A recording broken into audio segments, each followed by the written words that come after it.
Didorong jadi capres di 2024, Puan Maharani harus kerja keras dongkrak elektabilitas.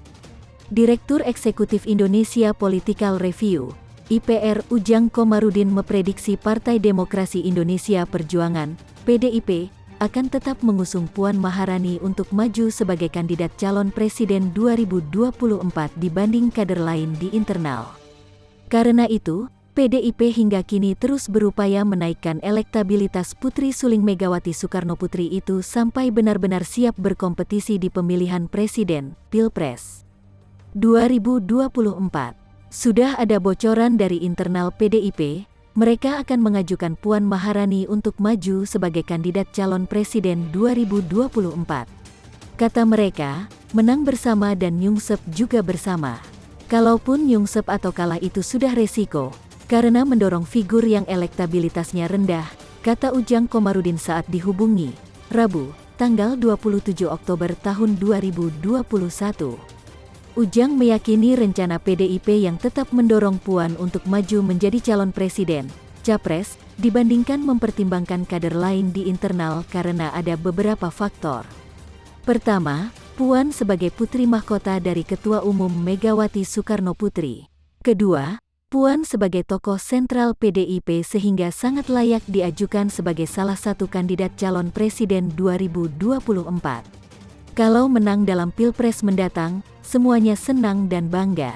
Kalaupun kalah dan babak belur, minimal sudah mencoba dan berjuang, terangnya. Pengamat politik Universitas Al-Azhar Indonesia, UAI, ini menambahkan, PDI Perjuangan akan menempuh berbagai macam cara untuk bisa mengerek elektabilitas Puan Maharani. Usaha itu termasuk mensosialisasikan Puan lewat baliho kepak sayap kebinekaan beberapa waktu lalu, blusukan, bagi-bagi sembako ke masyarakat, sampai beberapa bulan terakhir selalu mengikuti kunjungan kerja Jokowi ke sejumlah daerah. Banyak jalan menuju Roma, dari pasang baliho di mana-mana, blusukan, lewat media sosial, bakti sosial, sampai ikut kunjungan Jokowi menjadi salah satu cara menuju Roma itu. Apakah akan sampai atau kandas? Sampai saat ini elektabilitasnya masih rendah berdasarkan hasil beberapa survei terbaru. Kita lihat perkembangan politik ke depan.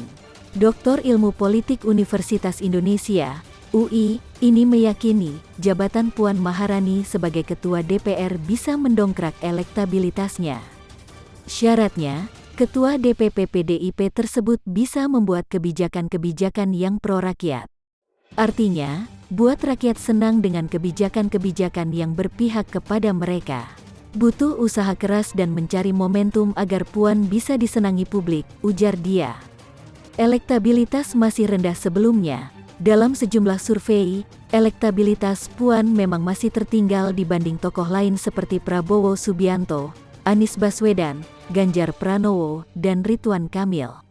Survei Poltreking Indonesia yang dilakukan pada periode 3–10 Oktober tahun 2021 dan diumumkan pada Senin, tanggal 25 Oktober tahun 2021, menempatkan Puan Maharani berada di urutan ke-8 dengan elektabilitas 1,9% dari 15 nama yang ditanyakan.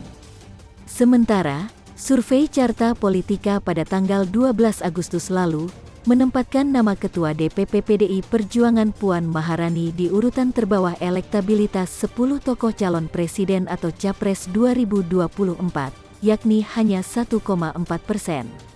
Selain itu, hasil survei Indikator Politik Indonesia mencatat elektabilitas Ketua DPR Puan Maharani sebagai capres-cawapres di Pilpres 2024 menurun meski baliho kepak sayap kebinekaan disebar di sejumlah daerah dan viral di media sosial.